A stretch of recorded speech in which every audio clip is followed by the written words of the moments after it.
precedenti tra Comuni e Veneto Strade sulla realizzazione del ponte di Vidor. La società regionale, in un documento riservato, ha chiesto a provincia e regione di prendere posizione.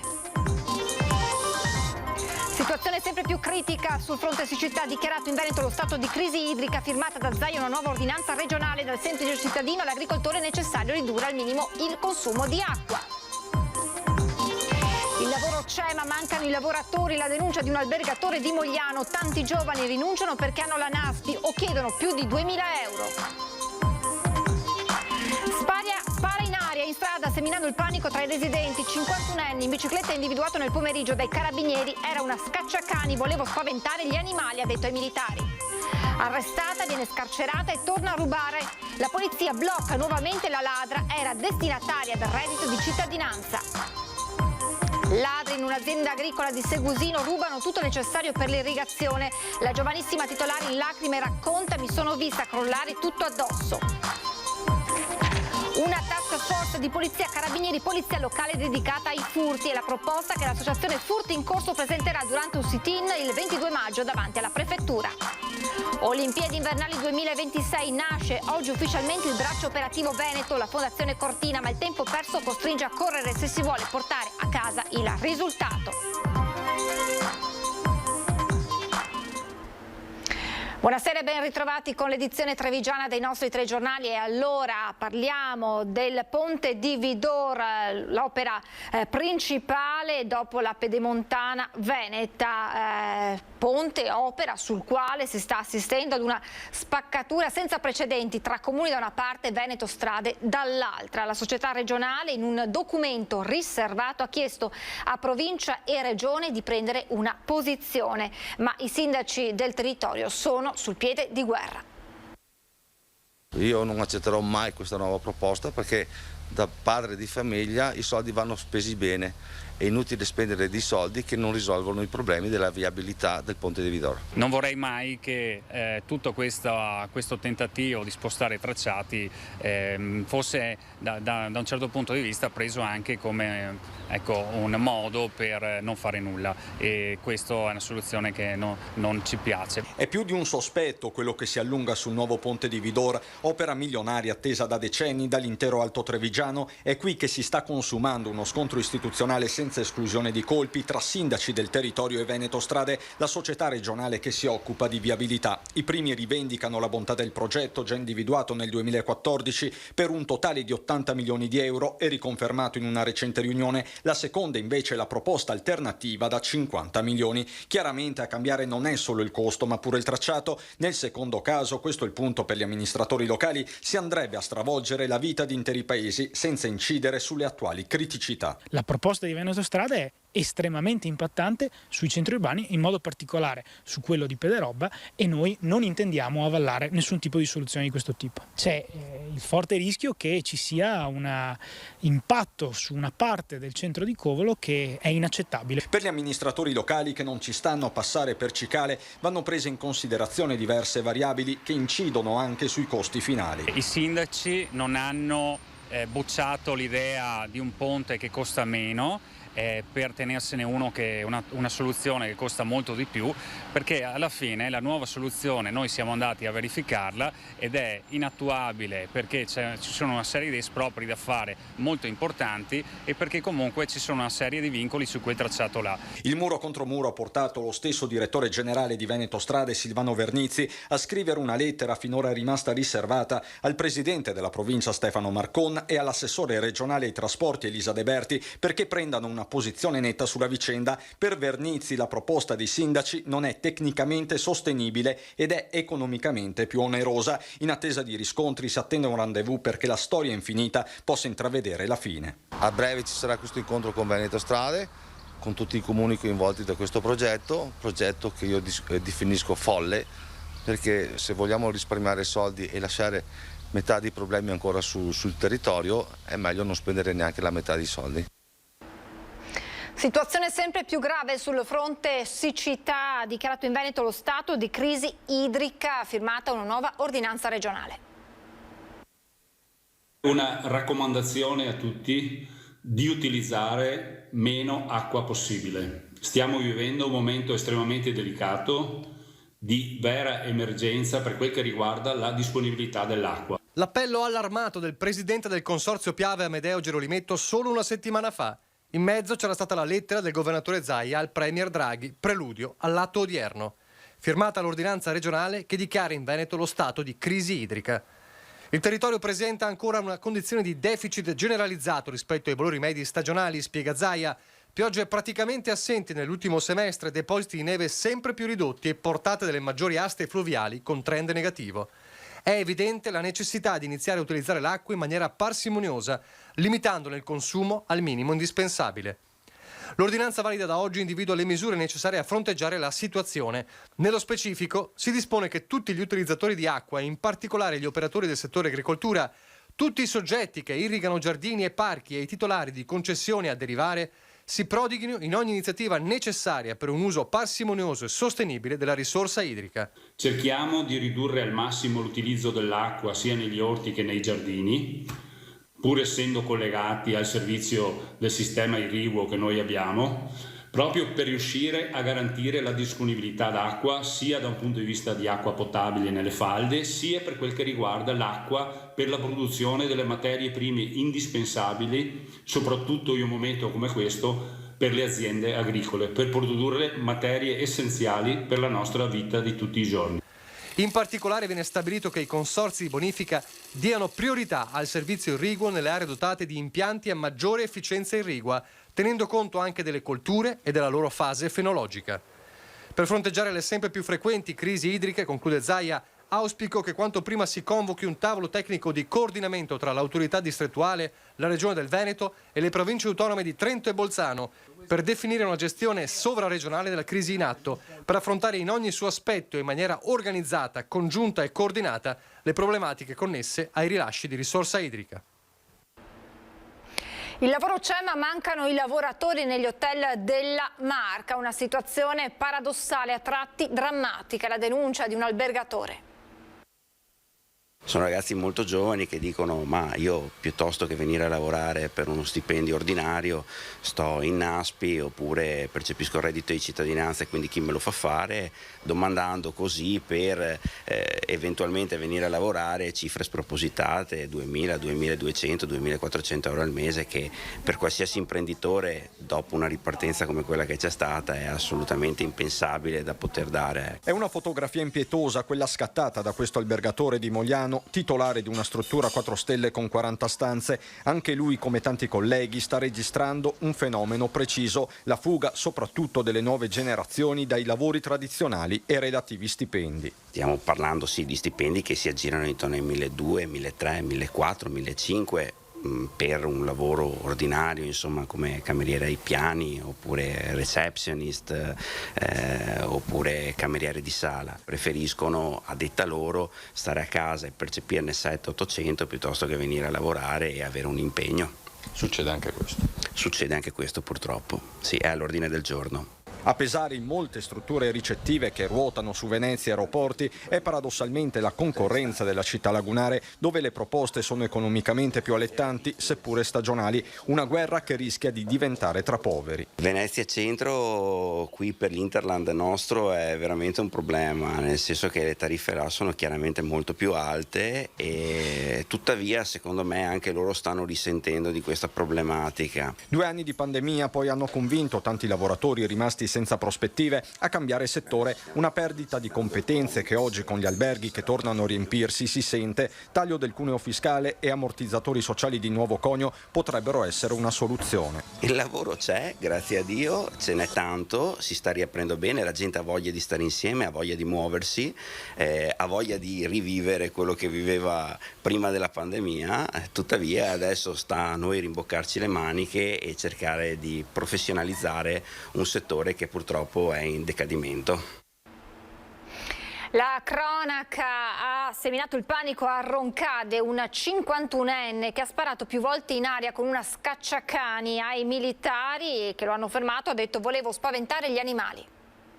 È uscito di casa armato di una scacciacani, poi nella mattinata ha iniziato a sparare sempre in aria. Il fatto è avvenuto a Roncade, tra le vie Trento e Trieste e della fabbrica San Cipriano. Panico fra i cittadini che hanno immediatamente allertato i carabinieri. Al 112 sono arrivate numerose segnalazioni. Sul posto sono giunte alcune pattuglie. I residenti hanno spiegato di aver udito diversi colpi e di aver notato poco dopo l'accaduto un individuo sospetto in sella ad una bicicletta allontanarsi dal luogo. È iniziata la caccia all'uomo. Dopo circa 2 ore, fuori da una palestra, è stata notata la 2 ruote descritta dai cittadini. L'uomo, artefice degli spari, stava tranquillamente facendo ginnastica dopo aver seminato panico in paese. Si tratta di un 51enne del posto che, alla vista dei carabinieri, ha consegnato spontaneamente l'arma. La pistola aveva ancora un colpo in canna, mentre il serbatoio era vuoto. Fra l'altro, all'esterno della palestra sono stati trovati altri bossoli, segno che il 51enne aveva continuato ad esplodere altri colpi. L'uomo ha ammesso di aver sparato in aria, volevo spaventare gli animali, si sarebbe giustificato. Arma e munizionamento venivano così posti sotto sequestro. Per l'uomo è scattata la denuncia all'autorità giudiziaria per i reati di procurato allarme e porto abusivo di armi o oggetti atti ad offendere. Arrestata, viene scarcerata e torna a rubare. La polizia blocca nuovamente la ladra che si scopre poi essere destinataria del reddito di cittadinanza. Lo scorso 15 aprile la squadra mobile di Treviso l'aveva arrestata in flagranza subito dopo aver rubato nel parcheggio sotterraneo di un ipermercato di Susegana la borsa dall'auto di un'anziana mentre questa era intenta a caricare in bagagliaio la spesa. Dopo la convalida dell'arresto, la donna era stata dapprima condotta nel carcere di Venezia, successivamente scarcerata con l'applicazione dell'obbligo di dimora a Trevignano. Gli agenti della mobile però nei giorni successivi avevano continuato a monitorarla fino allo scorso 25 aprile quando la donna è stata sorpresa fuori dal comune in cui era domiciliata. Un successivo controllo ha permesso alla polizia di accertare che aveva anche appena commesso un furto in un negozio di abbigliamento a Treviso. A quel punto è scattata l'immediata segnalazione da parte dell'ufficio investigativo all'autorità giudiziaria che ha disposto nei suoi confronti la custodia in carcere. Un ulteriore accertamento ha portato alla luce che la stessa risultava essere titolare del reddito di cittadinanza. La squadra mobile ha quindi provveduto ad informare l'INPS per la revoca del sussidio. Ladri in un'azienda agricola di Segusino rubano tutto il necessario per l'irrigazione. La giovanissima titolare in lacrime racconta: mi sono vista tutto crollare addosso, ma adesso ci sono tante persone che mi stanno aiutando. Per me è stato veramente un ostacolo grande, un muro che mi si è trovato davanti, quindi sì. Per fortuna ci sono persone buone che mi hanno aiutato. Non riesce a trattenere le lacrime Federica Coppe di fronte a quanto accaduto nella sua azienda agricola che lei a soli 25 anni ha messo in piedi un anno fa. Un'idea nata in piena pandemia quando, racconta, avevo molto tempo per pensare e capire che il lavoro di commessa non era quello che avrei voluto fare per sempre e così ha deciso di destinare alcuni terreni di famiglia alla produzione di mirtilli americani e miele. Con l'esperienza e l'aiuto del padre ha aperto la sua azienda, un sogno che si realizzava ma che ieri mattina si è infranto di fronte alla porta del casone forzata. Ho tirato gli occhi al cielo, ho visto che i pannelli non c'erano più e quindi ho trovato che non c'era più niente di quello che farebbe funzionare tutto l'impianto di irrigazione per i mirtilli. I ladri hanno portato via tutto il necessario per far funzionare le pompe per l'irrigazione proprio nella stagione in cui i mirtilli vanno irrigati 3-4 volte al giorno. Praticamente avevo una batteria da camion da 100 ampere, un inverter che l'avevo appena cambiato perché l'altro non funzionava, che dava appunto modo di regolare il tutto, e i pannelli su nel tetto che hanno accuratamente sbullonato e portato via. In questi giorni poi era stata completata la realizzazione del pozzo per il recupero dell'acqua, anche questo al momento inutilizzabile. Mi fanno il pozzo nuovo e non ho più l'impianto elettrico per usarlo. Ma la disperazione iniziale di fronte al danno subito per circa 1.500 euro ha lasciato spazio alla necessità di rimettersi in piedi. A quel punto Federica ha deciso di avviare una raccolta fondi sui social. È arrivata anche fino in Irlanda da persone amiche che hanno appunto donato, hanno fatto una donazione soprattutto oltre conoscenti, persone che non conosco, che non ho mai visto, che mi hanno scritto in privato, che mi hanno veramente, mi commuovo, quindi ti hanno sostenuto. Esatto. In poche ore le donazioni hanno raggiunto i 2.000 euro che serviranno per acquistare e installare il materiale rubato, ma anche per mettere in sicurezza l'azienda da altri possibili furti. Il tempo però stringe e Federica ha voglia di ripartire. Spero di fare tutto il più presto possibile, almeno in una settimana di aver tutto. E a questa gara di solidarietà prende parte anche l'azienda Savno, che si è resa disponibile a reinstallare l'impianto fotovoltaico e l'inverter rubato dai ladri. Una task force di polizia, carabinieri e polizia locale dedicata ai furti. È la proposta che l'associazione Furti in Corso presenterà domenica 22 maggio davanti alla prefettura in occasione di un sit-in. Ormai è quasi certo che il 22 di maggio, quindi una domenica mattina, un'oretta, davanti alla prefettura a Treviso faremo questa piccola manifestazione, un manipolo di persone a chiedere un po' più di sicurezza. Un sit-in pacifico che vedrà in Piazza dei Signori una piccola rappresentanza dei 19.000 iscritti alla pagina Facebook di Furti in Corso. Una trentina di persone con cartelloni in mano per chiedere maggiore sicurezza, più controlli anche attraverso le telecamere e la certezza della pena. Ma c'è una proposta su tutti che l'associazione intende presentare in quell'occasione. Un'istituzione di una task force a livello proprio di provincia, e quindi polizia, carabinieri, guardia di finanza, polizia locale, che è strutturata, visto che ci sono anche le possibilità di farlo, possa intervenire a tempo debito. Demma, in vista del sit-in, ha creato sulla pagina Facebook del gruppo un sondaggio con una finalità ben precisa. Se sta prendendo una piega sbagliata il social, nel senso mi lamento sul social e nemmeno sui gruppi ufficiali, quindi comune, prefettura, questura, e mi basta così. In realtà no, se vogliamo cambiare le cose bisogna anche mettersi la faccia, però è giusto che si metta anche la faccia alle persone che vengano in piazza e facciano vedere che chiedono giusti anche per i nostri figli. Portare il problema dei furti al centro della discussione è fondamentale, continua il presidente di Furti in Corso, anche perché le previsioni non sono rosee. Prossimo inverno vedremo comunque un incremento, l'abbiamo visto, di aggressioni e furti.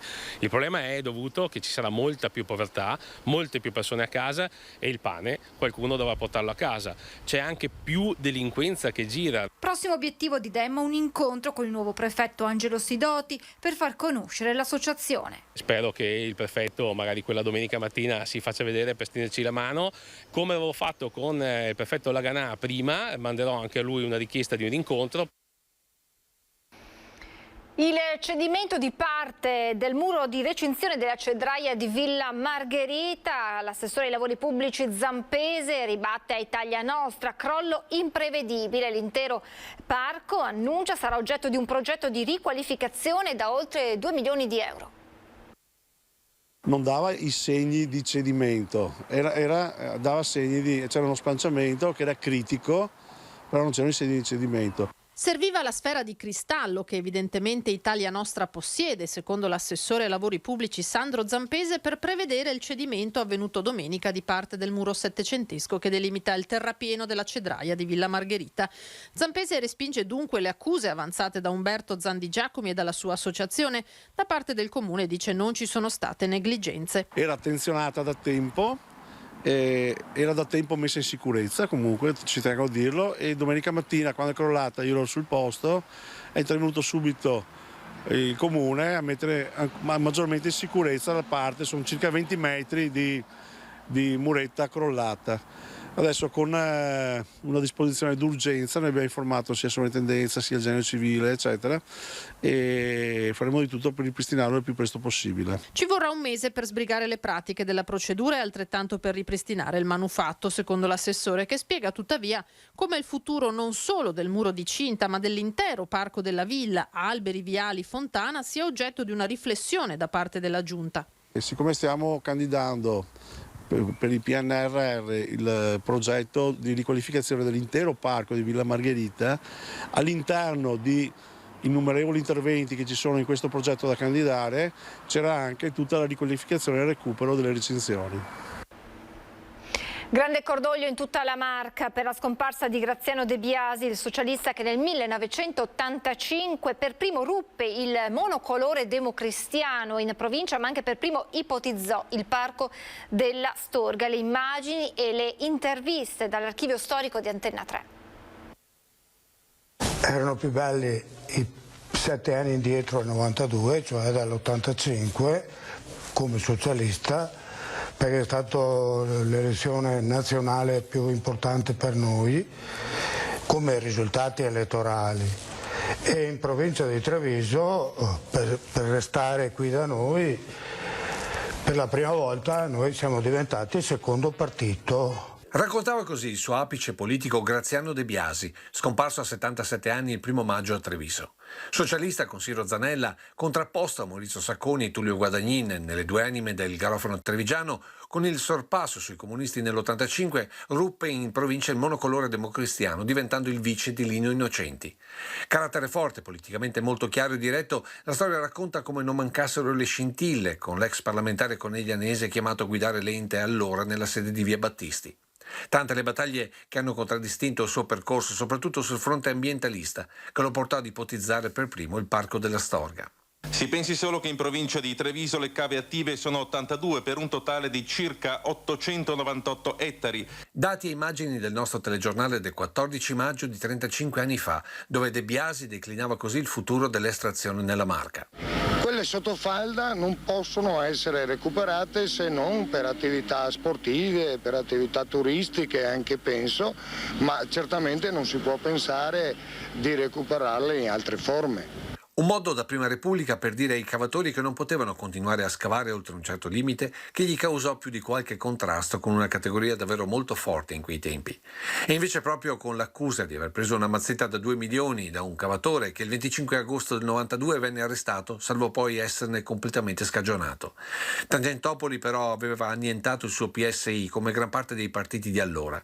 De Biasi rimase per un po' di tempo ai margini fino a quando tornò alla politica come vice sindaco di Breda di Piave. Il suo comune, che giovedì gli darà l'ultimo addio stringendosi alla famiglia con il genero con cui continuava a discutere di politica, forse perché in Andrea De Checchi, l'attuale vice sindaco di Treviso, vedeva anche un po' di se stesso. Ci fermiamo adesso per la pubblicità, tra poco.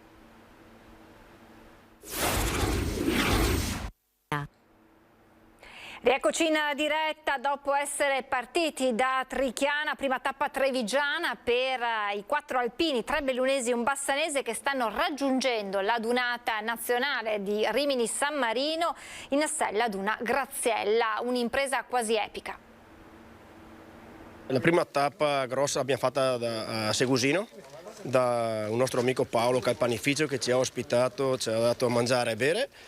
E poi pian pianino con pochissime tappe siamo arrivati qua e logicamente la nostra intenzione è quella di arrivare a Rimini per venerdì mattina, venerdì pomeriggio, insomma massimo, insomma ecco. Destinazione Rimini, adunata 2022, 300 km tutti da pedalare per Elio e la sua squadra di orgogliose penne nere, partiti da Trichiana a bordo di fiammanti grazielle, perché la graziella, non propriamente simbolo di comodità, è presto detto. Perché forse è la bici che fa più... che è più idonea per la nostra età, visto che da piccolini la prima bici che abbiamo avuto era la graziella e quindi volevamo portare avanti questa diciamo tradizione, dai. Mezzo ideale. Autolesionismo puro questo. Masochismo. Sì. No dai, ci divertiamo, poi piano piano no, si arriva, non c'è problema. Il lato B, quello è il problema, che nei giorni si farà sentire proprio. Ma gli alpini si sa, non si lamentano, questa è la settimana della goliardia e dell'amicizia. Leonardo da Bassano del Grappa è l'unico non bellunese del gruppo. Sì, perché quando facciamo le adunate siamo tutti vicini, facciamo belle amicizie e durature soprattutto. Arrivati a Mogliano lunedì sera è scattata una gara di ospitalità con il vice sindaco Copparoni che si è prodigato a trovare un letto, a salutarli con tanto di fascia tricolore anche il primo cittadino. Mogliano ha una grande tradizione di ospitalità nel tempo, da presidenti a celebrità, e oggi siamo ben felici di ospitare questa squadra di coraggiosi alpini ciclisti. Alloggiati in questo albergo a prezzo politico, 25 euro, il titolare ha deciso di devolvere la somma all'associazione Pesco. Per il resto è stata una festa, immancabili rifornimenti. Per il viaggio che devono fare è importante anche ogni tanto fermarsi e bere un goccino di quello buono di Val d'Abbiadene. Per gli alpini, Ura! Noi partiamo con un pullman con 45 persone, sabato facciamo 2 giorni, poi altri partono già giovedì, altri venerdì, quindi saremo più o meno una cinquantina del gruppo di Mogliano a Rimini.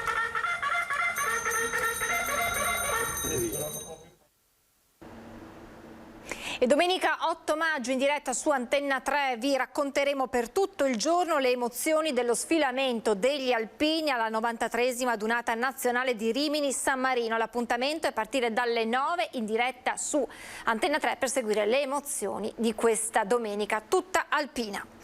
Presentazione a Cassugana dell'8ª edizione della Treviso in rosa, adesioni vicino alle 7.000. La città si prepara domenica, che è anche la festa della mamma, ad una pacifica invasione del segno dell'allegria ma anche della prevenzione.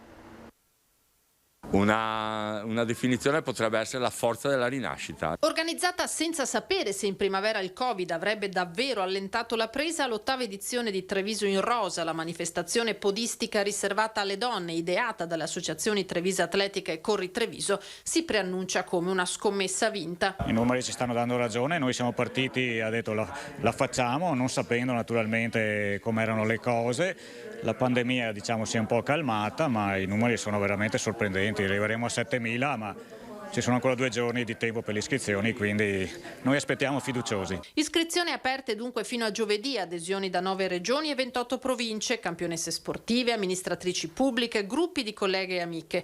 13 le ottantenni, 6 i pettorali a 2 nomi, futura mamma e bimbo in grembo. Partenza alle 9.30 da Viale Dalviano. Per la LILT è una manifestazione importante perché ci consente di esporre quelli che sono i nostri progetti nel campo della prevenzione a migliaia di donne che partecipano a questa kermesse. Il tumore della mammella è il tumore più frequente nel sesso femminile perché rappresenta 1/3 di tutte le neoplasie che colpiscono il genere femminile e quindi è importante rilanciare questo messaggio, tenere acceso questo riflettore anche per tutte le nuove generazioni. Quindi sono occasioni importanti in cui lanciamo anche il messaggio che fare un'attività fisica costante, mantenere il peso corporeo sotto controllo, avere una sana alimentazione sono strumenti fondamentali per ridurre l'incidenza dei tumori, ma si è visto anche l'incidenza delle ricadute di tumore. Non a caso dunque parte del ricavato sarà destinato all'acquisto di attrezzature per allestire una palestra riabilitativa nella sede LILT di Via Venzone.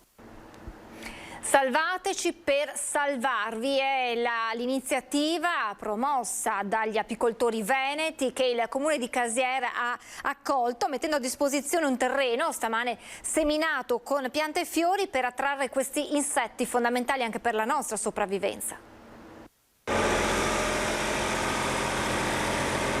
Anche il sindaco di Caser Cararetto, indossati gli stivali, si è messo al volante di una seminatrice per contribuire in prima persona al progetto di Confagricoltura e Associazione Apicoltori del Veneto per salvaguardare le api. Una proposta che il primo cittadino ha subito accolto mettendo a disposizione un terreno all'interno del parco comunale. Possibilità di poter dare la vita alle api che sappiamo in questo periodo di difficoltà che c'è nell'agricoltura, che c'è in questo momento specifico anche in natura e che alle api dobbiamo dedicare la nostra vita. La finalità è quella di sensibilizzare la popolazione in generale sull'importanza strategica dell'avere le nostre api che hanno possibilità di sopravvivere, di vivere, perché senza api non avremo certamente le disponibilità che abbiamo oggi di ortofrutta e cereali. Ginestrino, erba medica, facellia sono alcune delle piante seminate stamane nel giardino delle api. Verrà seminato un mix apistico, termine preciso, semina primaverile. Questo mix si compone di 15 specie diverse e che sono tutte quante specie che hanno un'attrazione per le api. Alla giornata hanno preso parte anche i bambini della prima elementare di Casiera, ai quali il sindaco ha spiegato il progetto, mostrando poi come in passato si seminava prima dell'avvento delle macchine. Dobbiamo ricordargli a loro da dove arriviamo, il modo in cui l'agricoltura ha avanzato. Diciamo che non tutto arriva dalle macchine. I semi rimasti verranno divisi in sacchettini che saranno poi consegnati nelle scuole perché gli alunni possano a loro volta seminare nel proprio giardino o in terrazzo piante e fiori che aiutino le api. Ma l'intero progetto, che oltre al giardino punta a promuovere a livello territoriale l'apicoltura, verrà presentato il 20 maggio a tutta la cittadinanza. È il momento di aprire la nostra pagina con le notizie da Belluno e provincia.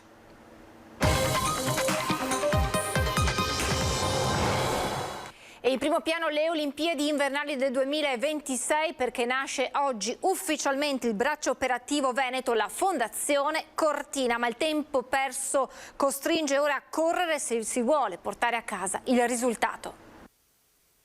Noi, uso un brutto termine Presidente, romperemo le scatole da questo punto di vista, ma romperemo le scatole affinché quel fattore tempo, che non è stato effettivamente un elemento di successo negli ultimi 24 mesi, noi sul rispetto dei tempi dovremmo essere ossessivi. È il neopresidente di Fondazione Cortina a ribadire una volta per tutte l'elemento cruciale dell'operazione Olimpiadi.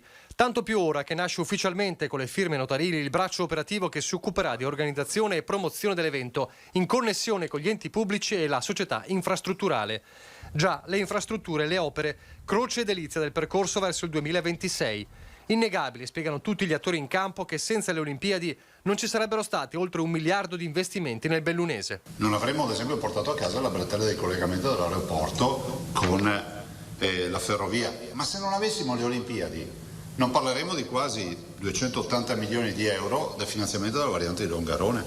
Se non avessimo le Olimpiadi non avremmo i 300 milioni di euro, perché li abbiamo, per la variante di Cortina. Altrettanto innegabile però che si sia perso troppo tempo e non solo per la pandemia, e a questo ora si aggiunge il rincaro materie prime come un incubo sui cantieri. Bisogna realizzarle queste opere perché al momento purtroppo sono ancora sulla carta. Io mi auguro veramente che ora, con una struttura commissariale che possa velocemente portare avanti questi progetti, si riescano ad appaltare, nonostante il problema legato all'aumento dei costi, riusciamo a vedere queste opere pronte per le Olimpiadi, perché questo è il grande obiettivo. Noi dobbiamo farcela ancora una volta, visto e considerato che abbiamo dimostrato sempre che il colpo di reni funziona. Tra le opere legate strettamente all'evento sportivo c'è il contestatissimo intervento sulla pista di bob.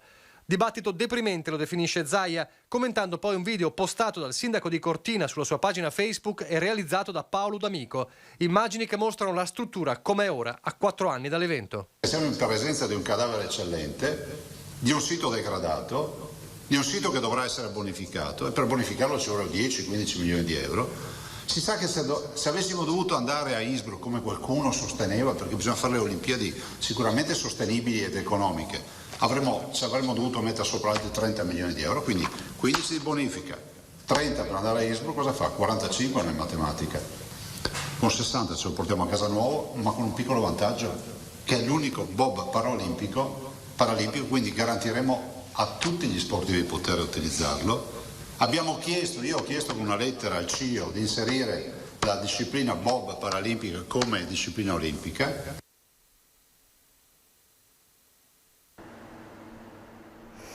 Indagini serrate della questura sulla maxi rissa avvenuta al Boscarizza Feltre, dove era in programma la serata conclusiva del So Right Music Festival. Oltre una decina di giovani si sono affrontati fuori dal capannone.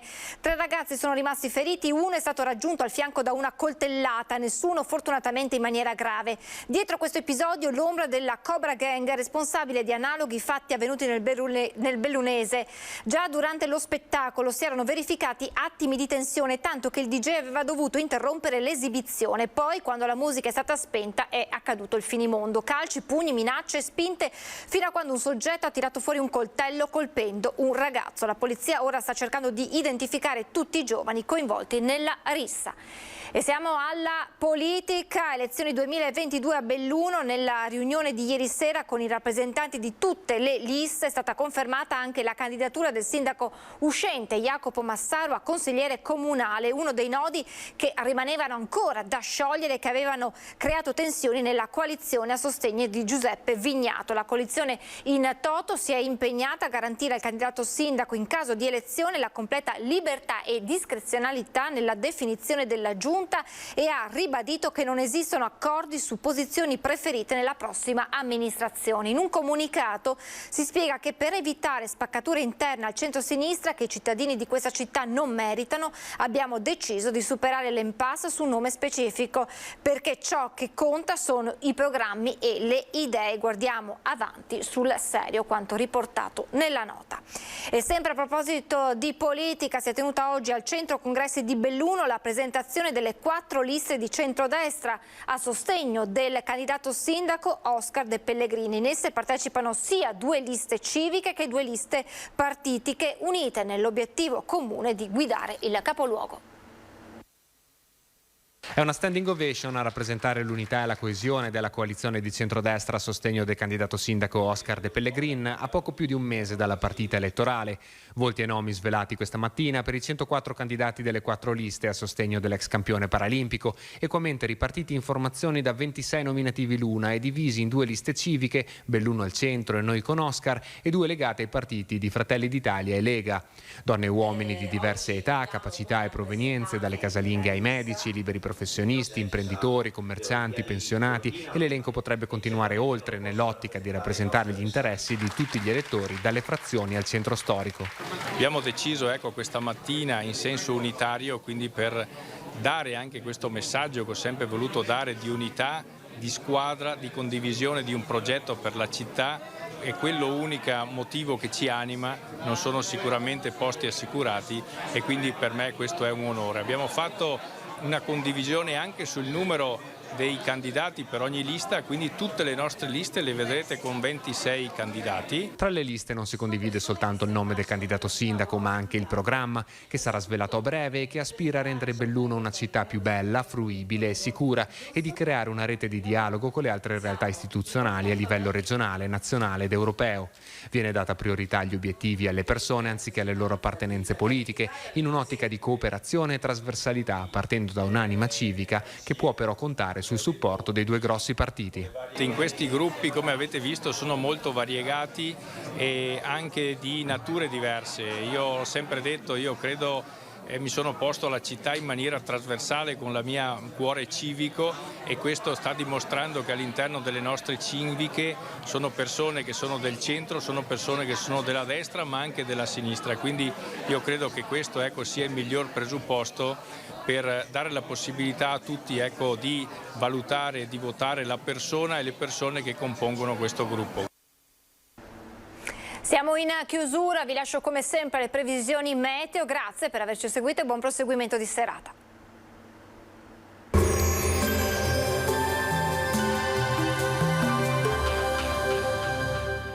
Entra nel mondo Lolato. Da oltre 40 anni un team di professionisti per migliorare la qualità della tua vita. Centro del piede con servizi di podologia, laboratorio per la produzione di plantari e calzature su misura. Bentrovati al meteo. Il mese di maggio prosegue nel segno dell'instabilità atmosferica. Mercoledì sarà comunque una giornata in prevalenza buona. Vediamo insieme il dettaglio. Sul Veneto avremo un ampio soleggiamento, specie al mattino. A seguire nuvolosità in aumento, con cielo spesso coperto. Non si escludono poi dei piovaschi su Alpi e Prealpi, localmente anche fin verso le pianure circostanti. Temperature sostanzialmente stazionarie, minime tra 9 e 14 gradi, valori massimi compresi invece tra i 20 e i 23 gradi all'incirca. Spostiamoci ora sul Friuli Venezia Giulia, anche in questo caso tanto sole, saranno possibili delle piogge sparse su zone montane e pedemontane nel corso del pomeriggio. Temperature minime comprese tra i 10 e i 14 gradi, massime sui 23-24 gradi all'incirca. Infine diamo uno sguardo alla situazione del Trentino Alto Adige. Inizialmente sarà più asciutto, poi possibilità di rovesci sparsi in aumento, anche in questo caso nelle ore pomeridiane. Temperature minime intorno ai 10-11 gradi, massime sui 21-22 gradi. Dal meteo di Antena 3 per ora è tutto, grazie per l'attenzione, arrivederci.